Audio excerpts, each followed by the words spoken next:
Madame, Monsieur, bienvenue à bord de Pamela Podcast sur ce Boeing 777 à destination des femmes qui osent et qui inspirent. Bonjour et bienvenue chez Pamela, le podcast des femmes qui osent et qui inspirent.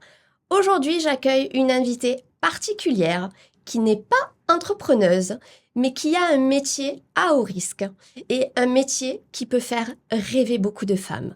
C'est Aurélie. Aurélie est une hôtesse de l'air. C'est une jeune femme dynamique et Aurélie est solaire. Je n'ai jamais vu une fille aussi solaire et positive.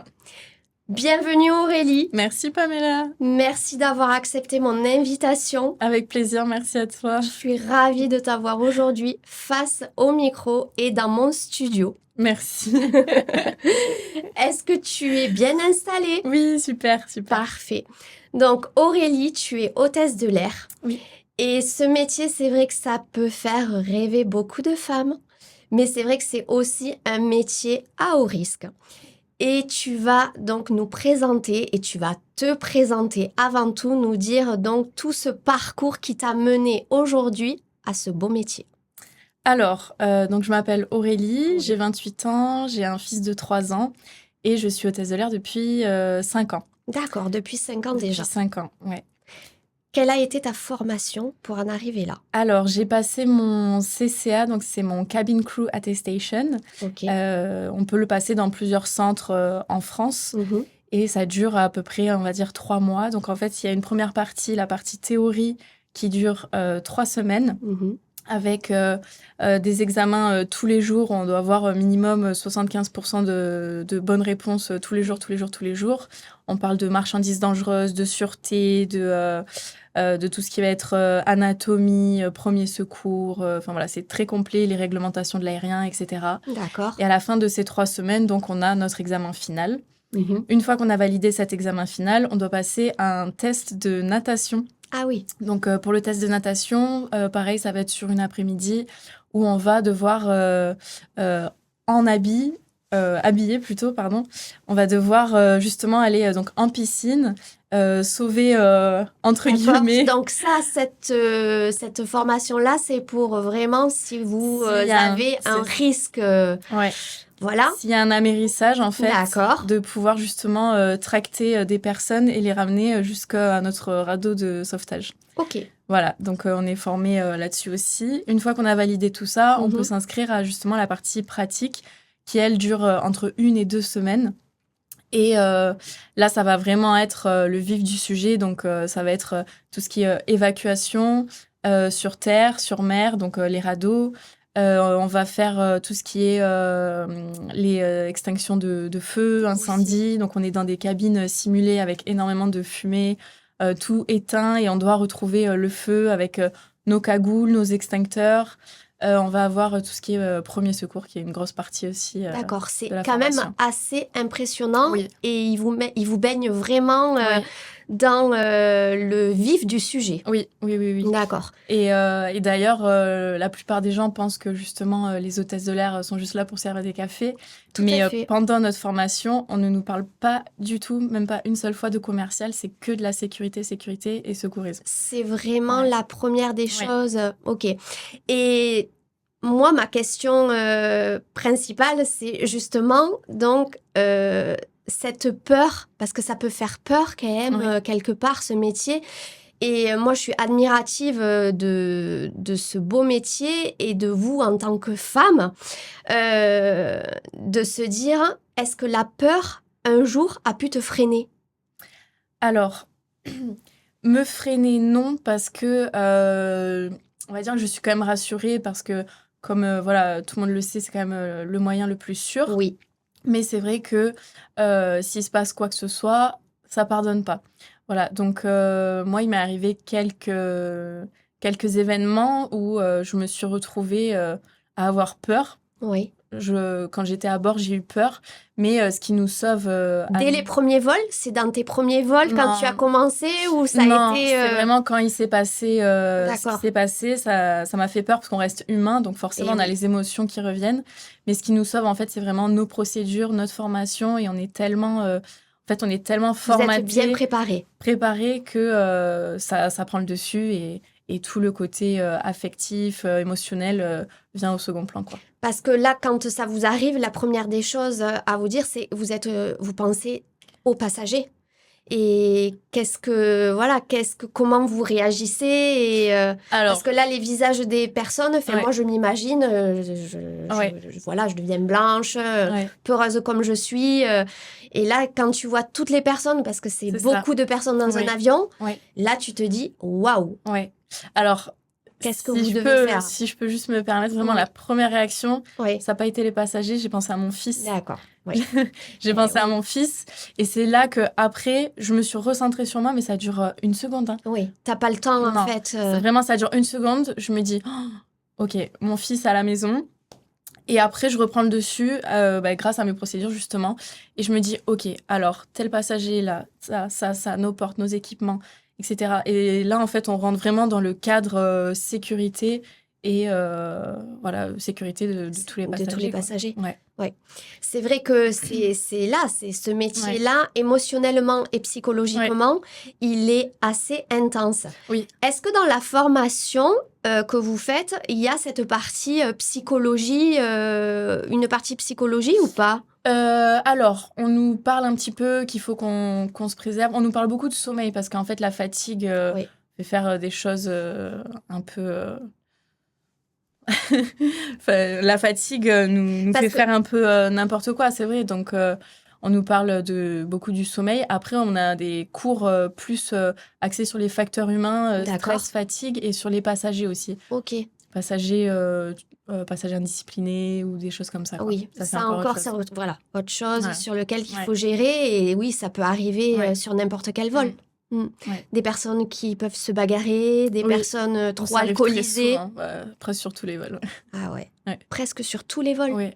Ouais. Mais c'est incroyable. Ouais. Ah oui. C'est vrai que en tant que passager, on se rend pas compte de tout ce qui se passe dans un avion. Mais nous, en tant qu'hôtesse ou steward, c'est vrai que chaque vol est différent parce qu'il se passe toujours quelque chose, quoi. Toujours. Ok. Voilà. Ah ouais, c'est incroyable. Ouais. Ouais. Donc du coup, en plus que vous êtes... Bon, il y a quand même toujours des hommes, mais est-ce que le chef de cabine, il intervient ou c'est vous qui gérez tout? Alors, on n'est pas forcément toujours des hommes. D'accord. Enfin, il n'y a pas forcément toujours d'hommes. Des fois, c'est des équipages entièrement composés de femmes. Ouais. Et après, c'est au niveau de la hiérarchie, donc les chefs de cabine, et ensuite le chef de cabine principal. Ensuite, on va avoir les copilotes, et ensuite le commandant de bord. D'accord. Ouais. Et vous arrivez à maîtriser la situation? Oui. Ouais. Oui. Et c'est le commandant de bord qui prend la décision finale, quoi qu'il arrive. Ouais, et je trouve ça, c'est pour ça qu'aujourd'hui je t'ai fait venir, parce que c'est un métier, vraiment féminin, et où vous avez des responsabilités, des situations face à vous Ouais. qui peuvent vraiment être totalement aléatoires, et vraiment chapeau, parce que vous arrivez Merci. vraiment à les maîtriser. Ouais. Ce métier, c'est vrai que c'est pas facile. Ouais. Et qu'est-ce qui t'a poussé à devenir hôtesse de l'air? Parce que je sais un petit peu de choses. Tu as été baignée là-dedans. Oui. Ton papa était pilote. Oui. Ton oncle aussi, me Oui. semble, donc famille de pilotes. Est-ce que ça aussi, ça t'a poussé à aller dans ce domaine aérien? Alors, je pense que inconsciemment, ça m'a formatée. Oui, Mais c'est vrai qu'en fait, à la maison, il parlait absolument jamais d'avion. d'accord. Depuis toute petite, tout le monde me dit alors, tu veux faire comme papa, tu veux faire pilote. J'ai toujours dit, mais pas du tout. Et ouais. Mais en fait, vu qu'on a vécu à l'étranger, on voyageait énormément. Quand j'ai passé mon bac, je me suis posé la question de qu'est-ce que tu veux faire après. Oui. Et en fait, je trouve qu'hôtesse de l'air, c'est vraiment un bon compromis entre tout ce que j'aime, c'est-à-dire les voyages, le relationnel, les horaires en décalé. Ouais. Voilà, ça me convient vraiment parfaitement. Ouais. T'es épanouie. Ah oui, Ouais. complètement. Ouais. Et en étant jeune maman, Ouais. un petit en bas âge, comment tu arrives à le gérer? Alors, j'ai de la chance d'être bien entourée. Oui, On me le garde quand je suis en vol. Après, voilà, comme je dis souvent, c'est vrai que je vois plus mon fils en étant hôtesse de l'air oui, qu'en ayant des horaires de bureau. Parce que avant, quand j'avais des horaires de bureau, je le voyais 1 heure le matin, je le préparais, Oui. je l'amenais chez la nounou. Ensuite, le soir, je venais le récupérer et je passais 2 heures avec lui et je le couchais. Et voilà, quoi. En fait, je profitais vraiment de mon fils le week-end. D'accord. Alors que là, en étant hôtesse de l'air, je pars 3-4 jours maximum. Par contre, quand je rentre, j'ai vraiment 3, 4, 5, voire 7 jours d'affilée off derrière. D'accord. Donc, vraiment du temps plein avec mon fils, quoi. Ok. Voilà. La réaction de ton papa quand tu lui as dit que tu voulais être hôtesse de l'air, comment il a réagi? Pas étonné. Il m'a dit, ça tirait à la perfection. C'est fait pour toi, quoi. Tu as le profil, tu as la silhouette, tu as tout pour ce métier. Vraiment, Aurélie, c'est vrai. Merci. Et en tant que donc hôtesse de l'air, oui, ça fait rêver parce que forcément, vous avez ce côté voyage. Ouais. Et est-ce que vous arrivez quand même à en profiter un peu et faire à côté du tourisme? Est-ce que vous avez le temps? Comment vous arrivez à vous organiser? Alors, ça dépend. Je sais que sur moyen courrier, on a moins de temps parce qu'en fait, on repart le lendemain. Voilà, il n'y a pas les mêmes réglementations que sur long courrier où on fait des 12 heures de vol, voire 16 heures de vol. Ah ouais. Où là, forcément, on est obligé d'avoir minimum 24-48 heures sur place. Donc, sur moyen courrier, on a moins de temps pour profiter, mais on peut quand même se faire un restaurant en équipage ou seul d'ailleurs, visiter un petit peu la ville, donc c'est quand même génial. Donc là, tu es sur du moyen courrier ou long courrier? Là, je suis sur long courrier. Donc tu as quand même plutôt bien évolué rapidement. On peut parler d'évolution dans ce métier? Alors justement, non. En fait, c'est pas une évolution de passer sur long courrier, ni une promotion. Ok. C'est vraiment au bon vouloir de chacun et des besoins de la compagnie. Ok, d'accord. Voilà, moi, quand je suis rentrée dans ma compagnie, j'étais sur moyen courrier parce qu'ils avaient besoin d'hôtesses et de stewards sur moyen courrier. Mais dès que je suis passée sur long courrier, c'était juste parce que c'était mes envies à moi personnellement, quoi. Ok, voilà. Tu t'y retrouves mieux, tu préfères? Je préfère le rythme et je préfère les escales. Ah, ok. Quels sont les avantages en plus sur du long courrier contrairement au moyen courrier? Alors, les avantages... destinations peut-être? Oui, alors il y a les escales, mais c'est vrai que pendant le vol, je trouve ça quand même beaucoup plus facile, le long courrier, mais c'est mon propre avis. D'accord. Il en faut pour tout le monde. Oui. D'être sur long courrier, parce qu'en fait, sur moyen courrier, on peut faire jusqu'à 4 décollages et atterrissages, 4 services dans la même journée. Ok. On n'a pas le temps de manger, c'est vraiment très, très, très rapide. Mais c'est un avantage, c'est qu'au moins, on ne voit pas le temps passer, quoi. Ça y va, ça y va. Alors que sur long courrier, vraiment, on prend le temps, voilà, on fait nos services, on a même du temps de repos, on peut manger, passer vraiment du temps avec les passagers. Et ça, c'est vraiment l'avantage, quoi. D'accord, ok. Ouais. Quelle est la réaction de ton entourage quand tu dis de ton entourage ou des personnes que tu peux rencontrer et quand tu leur dis que tu es hôtesse de l'air? La première réaction, c'est waouh! Ah ouais. Waouh, je connais aucune hôtesse de l'air. Et ensuite, vont venir s'ajouter tous les clichés, les préjugés. C'est ça. Mais du coup, t'es jamais à la maison. Ou alors, un peu plus négatif, ah oui, mais vous servez que du café. Voilà, vous avez l'image aussi, cette image-là, de se dire, elles sont que serveuses avec leur chariot. Voilà, c'est ça. Et en fait, voilà. Mais derrière tout ça, en fait, il y a quand même une responsabilité, de la sécurité. Vous êtes formés et je pense que c'est pas donné à tout le monde de faire un métier à haut risque. C'est ça. Au final. Oui. Moi, j'informe beaucoup justement sur le métier. Donc, c'est vrai que c'est un métier qui fait rêver. Ah oui. Voilà, le voyage, l'uniforme, tout ça en fait partie. Mais derrière, il y a une grosse partie de responsabilité. Et comme je disais, pendant la formation, on ne nous parle pas du tout de commercial. C'est vraiment que de la sécurité. Que de la sécurité avant tout. Que de la sécurité avant tout. Ah ouais, c'est fou. Hein. Ouais. Et les avions aujourd'hui, c'est vrai que c'est des avions plus technologiques. Ils vous expliquent. Oui. On est quand même bien rassurés parce que en plus nous, on baigne dans ce milieu-là, donc on sait que c'est très très safe. Vraiment, c'est voilà, c'est la probabilité pour qu'il se passe quelque chose est vraiment infime comparée à ceux qui prennent la voiture ou quoi que ce soit. Ouais. Mais c'est vrai que voilà, s'il se passe quelque chose, au moins on est formé pour agir, quoi. Ouais. Moi, je suis toujours impressionnée quand on va dans les aéroports, qu'on voyage, le monde qu'il y a. Oui. Et c'est une question que je me pose énormément parce que on vit quand même un contexte économique qui est assez compliqué, mais quand même les gens voyagent. Oui. Qu'est-ce que tu en penses, Aurélie? C'est une bonne question. Est-ce que c'est plus de voyageurs tourisme, mais il y a aussi les voyages mode pro, en professionnel, mais c'est vrai que c'est assez surprenant. Oui. Ce contraste, en fait. J'ai du mal, en fait, à l'analyser. C'est vrai. C'est vrai, dans nos passagers, il y a énormément de personnes qui voyagent pour le travail. D'accord. Et l'autre partie, je dirais pas forcément le tourisme, mais c'est plus pour rentrer chez eux. Ok. Donc, ça va être plutôt des locaux. Donc, si par exemple, on part au Brésil, il y aura énormément de Brésiliens dans l'avion. Ok. Ou si on est au Brésil et qu'on rentre à Paris, il y aura énormément aussi de Brésiliens qui en fait habitent à Paris. Donc en fait, oui, c'est qui vivent entre deux d'un entre côté deux pays, ou de l'autre. Voilà. Il y aura toujours du monde en fait. Toujours du monde en fait. C'est c'est fou ça. Ouais. Les gens ont besoin de rentrer chez eux ou d'aller dans tel pays et ils peuvent pas prendre forcément le train ou d'autres moyens de transport, donc ils sont obligés de prendre l'avion. Ouais, voilà. C'est ça. Ouais, non, après c'est sûr que c'est assez impressionnant. Ouais, c'est vrai.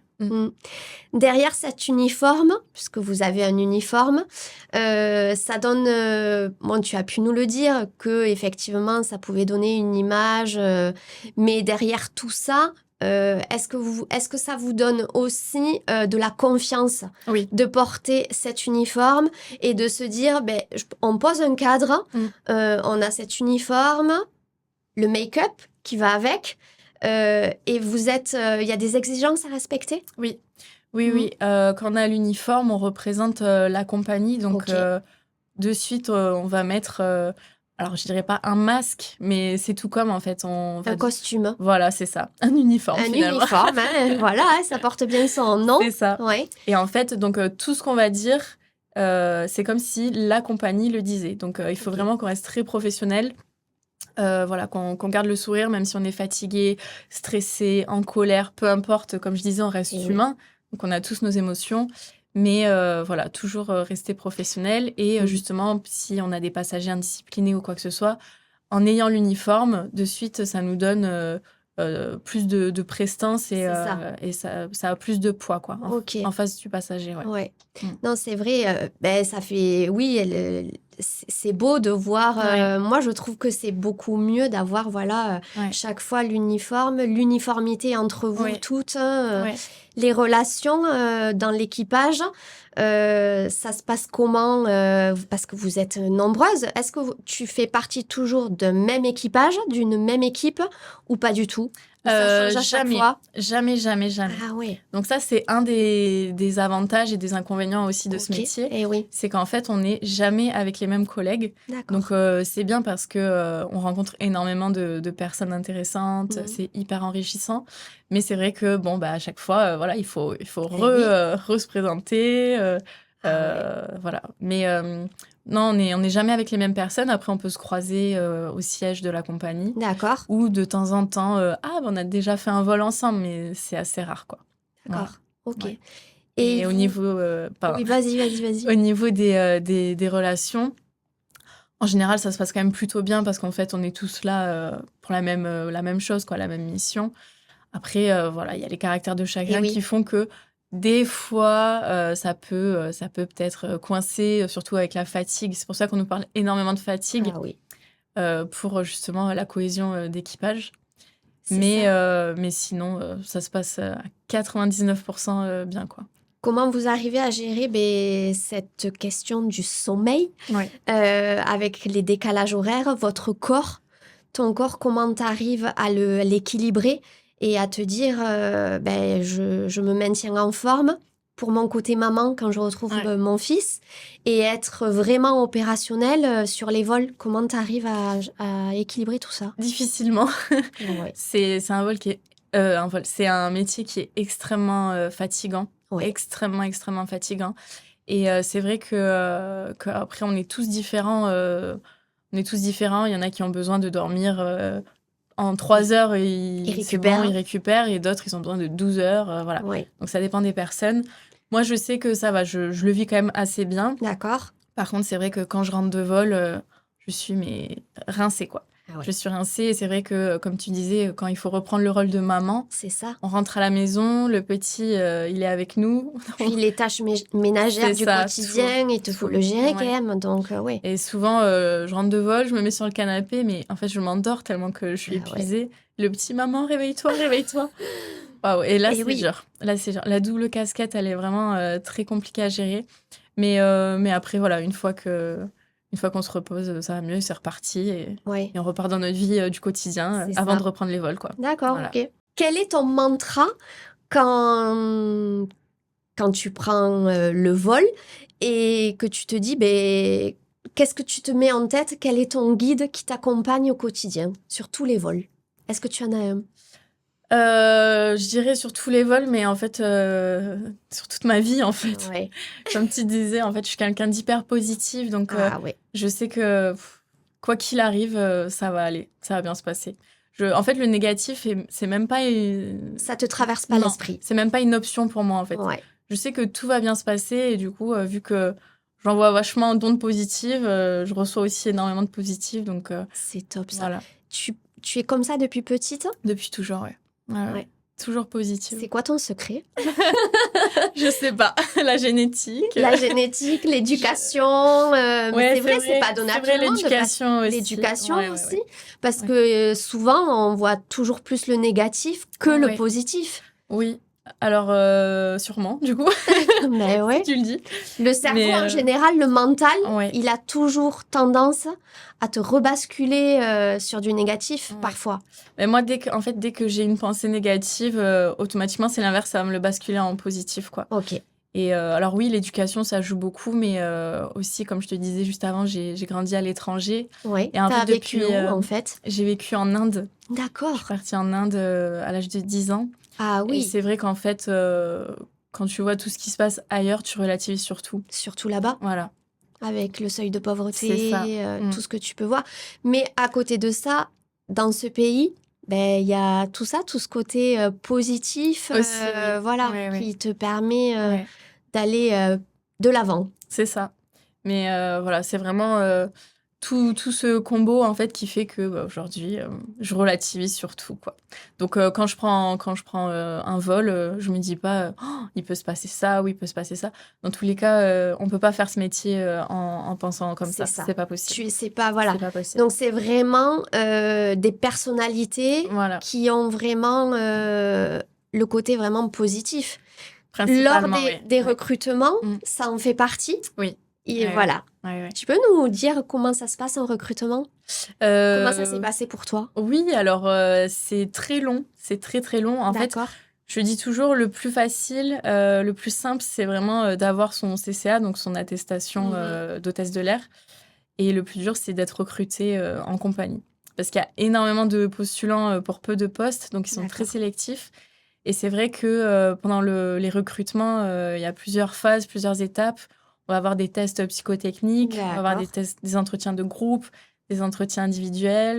Voilà, et l'entretien individuel, il se passe comment? C'est donc, là où ils vous posent des questions? Oui. Donc l'entretien individuel, en fait, ils essayent de creuser un peu, de nous faire parler de nous-mêmes pour voir justement notre élocution déjà et notre façon de penser. Les émotions? Oui, après, ils nous parlent un petit peu d'anciennes entreprises, comment est-ce qu'on a géré des situations compliquées pour voir justement si on arrive à gérer des conflits, etc. Notre lien aussi avec les clients, la relation client, qui est très, très, très importante dans ce métier parce qu'au final, c'est la partie émergée de l'iceberg, c'est ce que tous les passagers voient. Donc, c'est vrai que si on est quelqu'un... qui fait la tête, ça va pas. Non, ça passera pas du tout, quoi. Ça, ouais. Voilà. Ouais. Qu'est-ce que ce métier t'apporte à aujourd'hui? Tu te sens, j'ai l'impression vraiment que tu es comblée. Oui. Voilà. T'as dit le mot. D'accord, ok. T'as dit le mot. C'est vrai que, en fait, ça m'apporte tout ce que je recherchais avant, c'est-à-dire vraiment ce côté... voyage, qui est quand même très important pour moi parce que voilà, comme je te disais, j'ai toujours voyagé, donc ça me permet en fait d'avoir ce côté où je pars, je m'évade, je rencontre d'autres cultures, C'est ça aussi. Je vois des choses incroyables, mais je sais que quand je rentre à la maison, dans mon cocon, dans mon foyer. Et T'en as besoin en aussi. fait, ouais, j'ai trouvé mon équilibre comme ça. D'accord. Alors qu'avant, c'était plutôt l'inverse. J'avais pas mon cocon. Oui. En fait, je partais toujours à droite, je déménageais tout le temps, Oui. je savais pas où aller parce que j'avais besoin de bouger, de voir autre chose. C'est ça. Alors qu'aujourd'hui, maintenant, je sais où je suis ancrée et je voyage avec le métier et c'est génial. C'est mon génial. équilibre. Ouais. Ouais. Non, super. Ouais. Quel conseil pourrais-tu donner pour des jeunes dames qui savent pas trop encore ce qu'elles voudraient faire et pourquoi pas devenir hôtesse de l'air? Et je leur dirais de foncer. Ouais. De foncer parce que vraiment, comme je disais, c'est vraiment un métier incroyable et vraiment, je pèse mes mots. C'est envie des choses en dehors du commun, quoi. J'ai l'impression, en fait, de vivre dans une bulle en dehors de la société. C'est génial, ça. C'est, en fait... alors, il y a vraiment la mission, le vol, qui est plus compliqué à gérer parce que, comme je disais, il peut se passer tout et n'importe quoi. Et c'est pas fait pour tout le monde parce que on peut travailler de nuit, les jours fériés, les week-ends, on peut rater des événements, des Vous êtes anniversaires. déconnectés, en fait. Complètement. Ouais. On vient en décalé, mais après ça, comme d'autres métiers, comme les aides-soignantes, les infirmiers, le médical, les pompiers, voilà. Mais on a le côté après, on va dire, qui nous rassure, c'est que derrière, justement, on va pouvoir aller visiter le Kilimandjaro, le Taj Mahal, on va pouvoir faire du parapente en Afrique. Enfin voilà, c'est tout. On n'a pas de quotidien en fait. C'est fou. Ouais. On a une vie à 1000 à l'heure et chaque jour est différent. Chaque vol est différent. Les passagers qu'on rencontre sont différents. Nos collègues sont différents. C'est super. C'est enrichissant, quoi. Ta compagnie, elle est, tu te sens bien dans cette compagnie? Oui. Pour l'instant, tu veux rester là? Tu n'as pas envie de postuler ailleurs? Non. Pour moi, c'est vraiment... en tant qu'employé, oui. Pour moi, c'est la meilleure compagnie du monde. D'accord. Parfait. Ouais. Est-ce que quand vous êtes donc en escale, c'est vous qui devez vous organiser pour réserver l'hôtel ou c'est la compagnie qui s'occupe de vous réserver l'endroit où vous restez dormir? Alors, la compagnie s'occupe de tout. Elle s'occupe déjà de nous amener jusqu'à l'hôtel. Donc, on a une navette qui vient nous chercher à l'aéroport. Et ensuite, on arrive donc dans les hôtels. Donc, c'est que des hôtels 4-5 étoiles. Dans des destinations mais c'est ça qui est quand même exceptionnel, où vous êtes quand même pris en considération. Oui. Vraiment, vous êtes quand même chouchouté, ou vous êtes quand même bien pris en charge. Oui. Ça, c'est un des avantages, c'est génial, ça fait quand même rêver. Oui, ça fait rêver parce que on est dans des destinations de rêve, dans des hôtels de rêve. Ah ouais, même si c'est court, mais ça fait un bien fou. C'est ça. On déconnecte totalement et c'est vraiment pour notre bien-être, pour qu'on puisse se reposer et être dans les meilleures conditions pour reprendre le travail après, quoi. Ah ouais, c'est génial. Et d'autres avantages peut-être qui vous proposent Après, on a tout ce qui va être autour du comité d'entreprise, donc on va avoir beaucoup de réductions sur... Ah et oui, sur vos vols à vous. Alors, on va avoir des belle réduction aussi sur nos vols en perso. D'accord. Pour nous, notre entourage, famille, amis, etc. D'accord, ça c'est cool. Et après, on va avoir tout ce qui est chèque vacances. Après, comme dans toutes les entreprises. Tous les grands comités d'entreprise où ça amène des beaux avantages. Ah oui, les concerts aussi. Ouais. Ah oui, ça c'est les super. Les spectacles, les colonies, tout ça, quoi. D'accord. Ouais. Et est-ce qu'il faut être absolument basé sur Paris pour être hôtesse de l'air? Alors, officiellement, oui. D'accord. Alors, officiellement, oui. On est basé donc à Paris. Notre base, c'est Orly ou Charles de Gaulle. D'accord. Mais ensuite, on peut habiter où on veut. Voilà, vous n'êtes pas obligé d'habiter... On n'est pas obligé d'habiter à Paris. Par contre, on doit être là à telle heure au briefing avant de partir en vol. Après, la compagnie, qu'on habite à Toulouse, à Béziers ou même en Allemagne... Ça n'a pas d'importance. Ça n'a aucune importance. D'ailleurs, on a des collègues qui habitent même sur d'autres continents et qui viennent à Paris faire les vols. Donc, dans tous les cas, vous partez de Paris. Voilà. Toi, ton départ, il est de Paris. C'est ça. Ou Orly ou Charles de Gaulle. Voilà. D'accord. Selon la compagnie. Selon la compagnie. Voilà. Ok, d'accord. Et Est-ce que c'est une compagnie aussi qui vous pousse à être dans des objectifs commerciaux? Parce que c'est vrai que quand vous passez avec le chariot et des fois on a les catalogues où on peut choisir montre, parfum. Est-ce que ça fait partie d'un objectif commercial ou pas du tout? Alors, ça dépend encore une fois des compagnies. D'accord. J'ai travaillé dans des compagnies qui avaient justement ce genre de vente. Oui.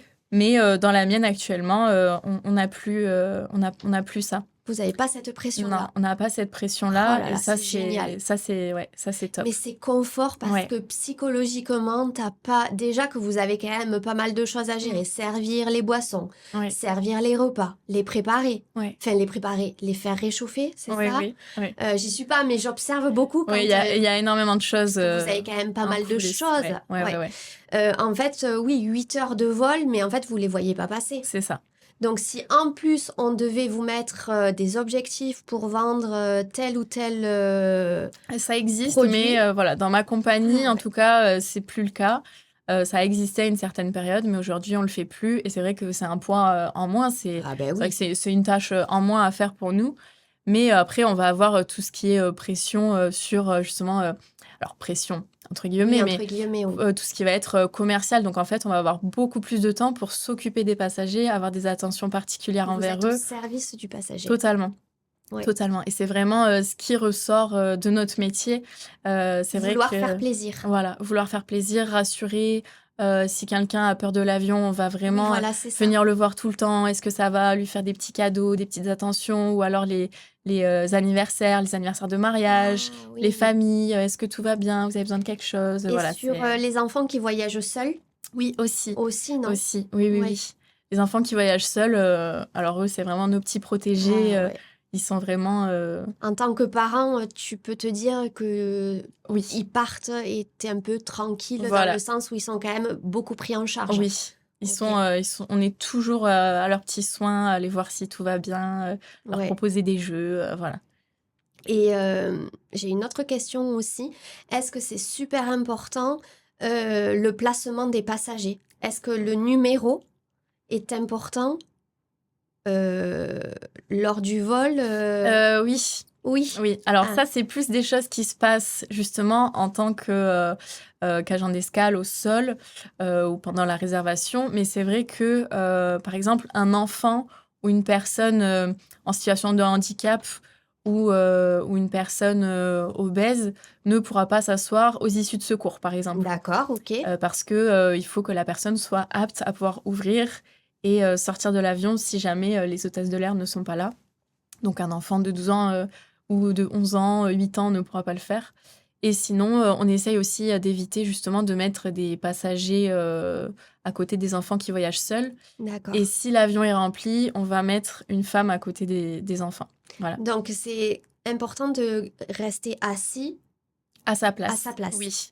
Et des fois, les avions sont presque vides. Oui, Et on va avoir tendance à vouloir se déplacer, aller sur les banquettes, etc. Sauf que il faut vraiment demander à l'équipage parce qu'il y a une question en fait de centrage et les gens ne le savent pas forcément. d'accord. Et en fait, si tout le monde se déplace, l'avion peut carrément piquer. Ah oui. Voilà. Donc c'est important de bien respecter son siège et rester à sa place. Waouh, Ouais. ok. Voilà. Vous, après tout le côté bagage, tout ça qui sont en soute, vous vous en occupez pas? Non, pas du tout. On n'a pas du tout accès aux soutes. Mais là, c'est pareil aussi, il y a un travail, non, d'équilibrage Oui, des oui, oui. bagages pour Oui. justement... Oui. Ouais, Ça se voit au sol et avec les pilotes. d'accord, Voilà. ok. Ta pire anecdote que tu aies pu vivre dans un vol? Tu peux nous en dire un peu plus? J'en ai plusieurs. Ah, J'en ai plusieurs. J'en ai une en particulier. Je dis souvent c'est mon pire vol, mais en soi, il n'y avait rien de grave. d'accord, C'était un vol La Havane-Paris, donc Cuba-Paris. ok.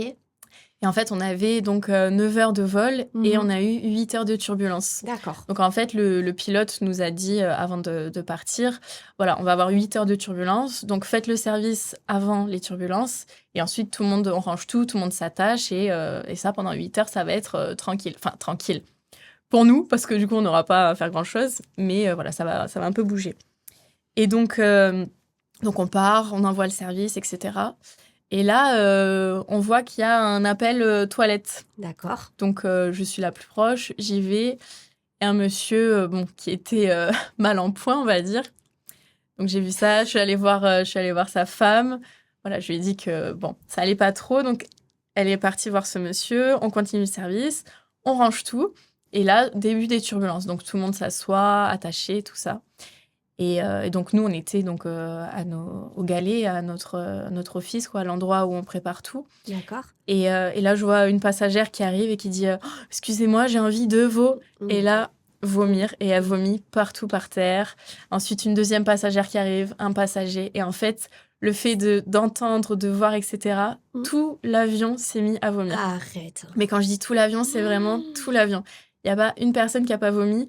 Et je crois que de l'équipage, je suis la seule qui n'ait pas vomi. Ah ouais. Et je ne sais pas comment j'ai fait. C'était vraiment catastrophique. Mais elles étaient vraiment fortes, ces turbulences, pour Alors, en arriver à ce point-là? Non, en fait, ce n'était pas des turbulences fortes. Mais vu que tout le monde avait mangé et que ça secouait, en fait, tous les estomacs se soulevaient. Oh là là. Et donc, tout le monde vomissait. C'était vraiment le vol horrible. D'accord. Voilà. Et ça pendant 8 heures. Et il y en avait partout.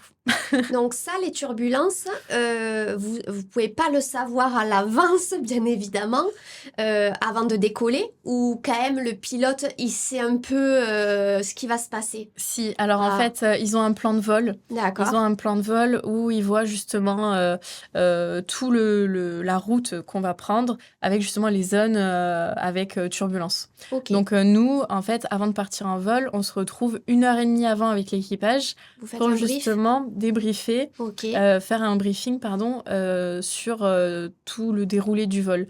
Donc, on va voir toutes les particularités des passagers, combien d'enfants, voilà. Enfin, c'est vraiment, ça englobe plein de trucs.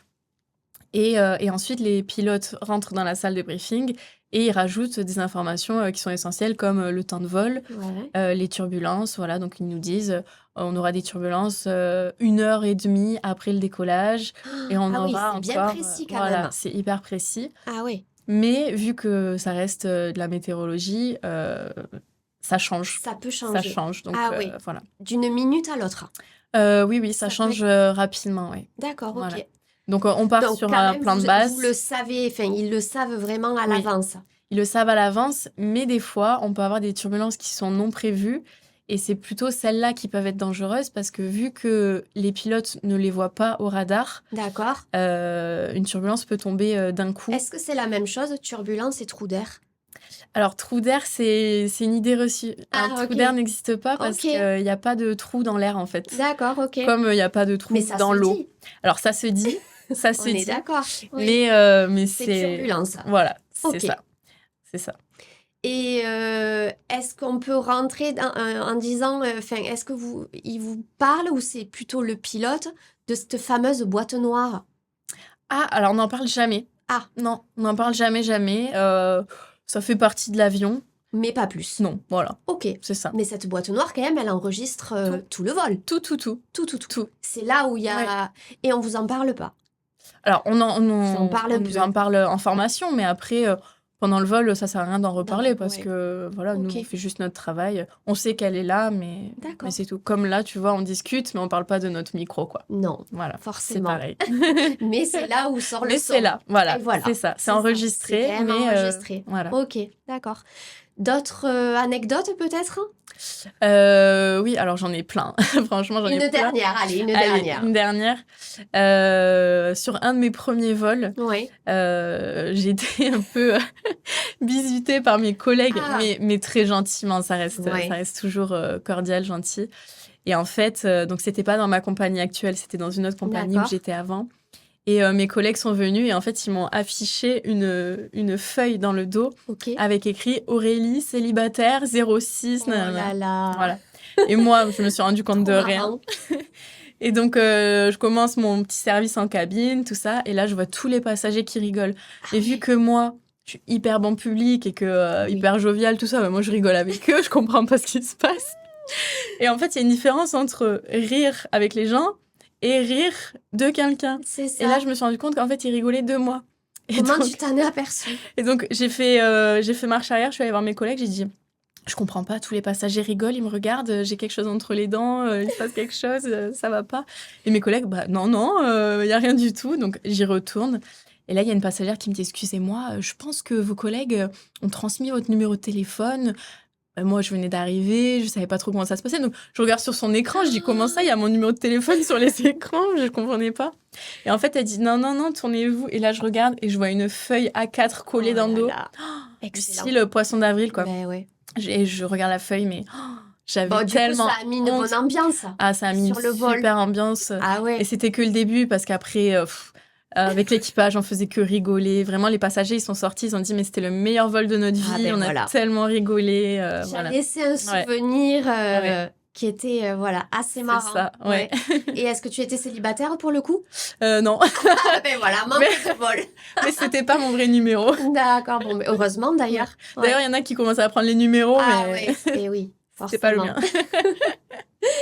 Aurélie, est-ce que tu aurais autre chose à rajouter ou à nous dire sur ce beau métier? Je sais pas, on a fait le tour. On a fait le tour. Ouais. Ouais.